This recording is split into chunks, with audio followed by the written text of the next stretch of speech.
Kung usapang motorcycle, madami talaga tayong matatopic dyan.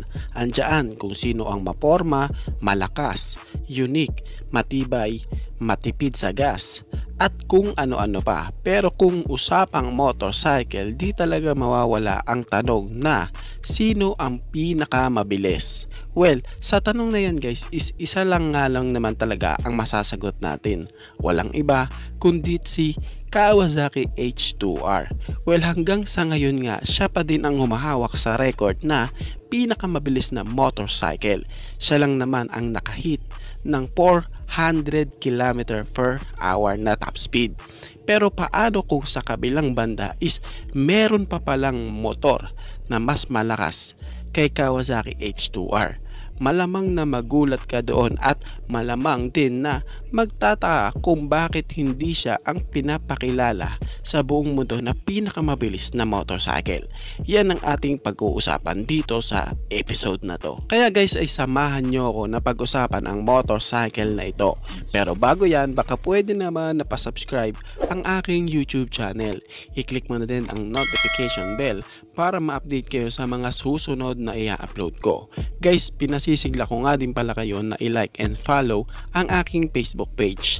Nasa description po ang link. Kaya tara guys at samahan nyo na ako na pag-usapan ang malahalimaw na motorcycle na ito na kayang tumapat at sumibak ng Kawasaki H2R. So let's go mga K-Farner!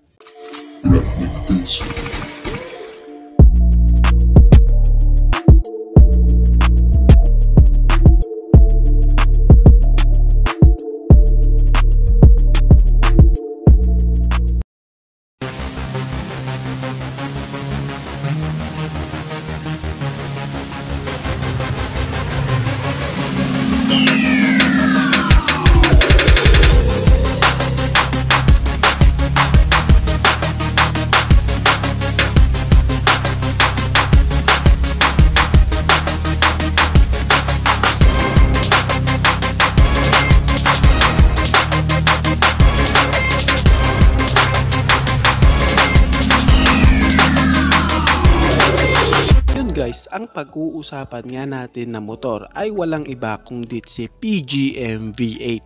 V8? Well, siguro magtataka ka kasi nabanggit ko ang V8 engine. Well, kung isa ka sa may hilig sa mga sports car, alam mo na ang engine na V8 is napaka-powerful. At alam mo din na ang engine na V8 is nakalagay sa mga premium sports car. Ngayon, ang tanong, paano kung ang engine na yan is ilalagay sa motor? Sure na sobrang halimaw ng motor na magagawa. Sa katunayan, si PGM V8 lang naman ang isa sa most powerful motorcycle sa ngayon.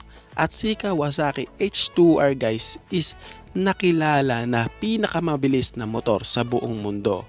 Dahil sa kaya niya mag-produce ng 310 HP. Can you imagine kung gaano kalakas ang motor na ito? Na mas lalo pang kinalakas ni PGM V8 dahil sa kaya nga nitong mag-produce ng 334 HP.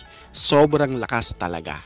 Ngayon ang tanong, kaya ba talagang makipagsabayan ng PGM V8 sa Kawasaki H2R? Kung sa isang tuwid lang ang labanan guys at isang mahabang kalsada lang, kayang-kaya nitong makipagsabayan sa Kawasaki H2R.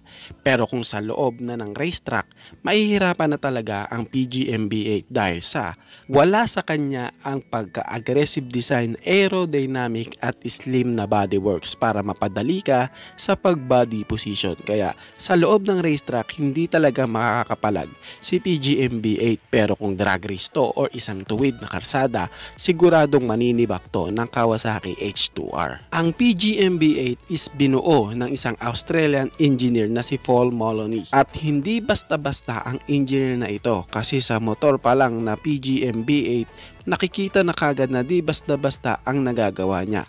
At meron nga lang naman siyang 20 years na experience sa paggagawa ng mga motor sa WSBK, sa Formula 1, World Championship at sa isa sa pinakakilalang World Championship na motorcycle race, ang MotoGP. At dahil nga sa tagal niya sa larangan na iyon at sa kanyang mga experience, ginamit niya ang mga yon para makabuo ng isang malahalimaw na motor, at ito nga si PGM-B8. Ang PGM-B8 niya is merong 1,996 cubic centimeter engine displacement and naka B8 engine, at meron nga siyang maximum power na 334 HP at 214 Newton meter of torque. At kung familiar kayo sa mga super sports bike na Kawasaki ZX-10R, Ducati Panigale V4, BMW S1000RR, Honda Fireblade 1000 RRR, well, sisiw lang naman ang mga motor na yan sa PGM-B8 na sibakin ang mga motor na ito. Ganun kalakas ang motor na ito. At kahit nga ang mga motor na ginagamit sa MotoGP na pumapalo sa 270 HP ay hindi din makakasibak sa PGM-B8. Sobrang powerful talaga ng motor na ito, sa katunayan dahil nga sa lakas ng bike na ito. Kawasaki H2R. May timbang nga ito na 242 kg at ito nga din ay ginagamitan ng mga aluminum and carbon fibers para din mapanatili ang timbang nito sa 242 kg. Kasi ang timbang na yan guys is magaan na para sa isang motor na naka B8 engine. Naka fully adjustable all-in suspension na din ito at naka Brembo brake monoblock caliper para sa kanyang safety features. Mas gumanda din lalo ang kanyang physical appearance dahil sa kanyang blue tone carbon fiber nito. Isa pa sa maganda dito is dahil sa kanyang 4 na Akrapovic exhaust na kung papansinin makikita ang ganang exhaust sa ilang bike ng MotoGP bike. At dahil sa exhaust na yan, talagang malayo pa lang dinig mo na may papalapit na napakalakas o powerful na motor.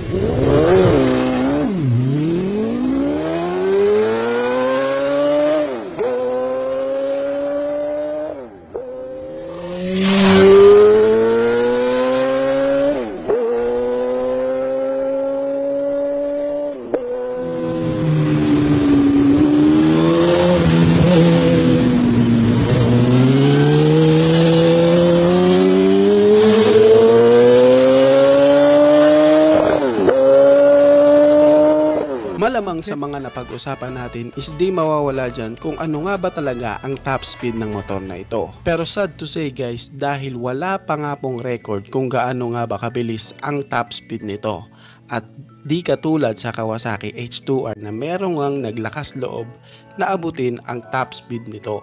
Pero kay PGM-B8 nga guys is wala nga pong naglakas loob na kunin o abutin ang top speed nito dahil din talaga sa sobrang lakas ng motorcycle na ito. Kayo guys, ano ang masasabi nyo sa motor na ito? Paki-comment naman ang inyong reaksyon. Maraming salamat po. Bago matapos ang video na to guys, baka pwede naman napahingi ng isang like mula sa inyo. Maraming salamat po. Sa tingin ko guys is dito ko na lamang po muna tatapusin ang ating vlog. I hope na nag-enjoy kayo sa aking hinandang video para sa inyo. Pinasisigla ko din kayo guys na i-subscribe ang aking YouTube channel. I-click mo na din ang notification bell para ma-update kayo sa mga susunod na i-upload ko. Maraming salamat po. So dito ko na lamang po tatapusin guys. Ichi boy. Thank you!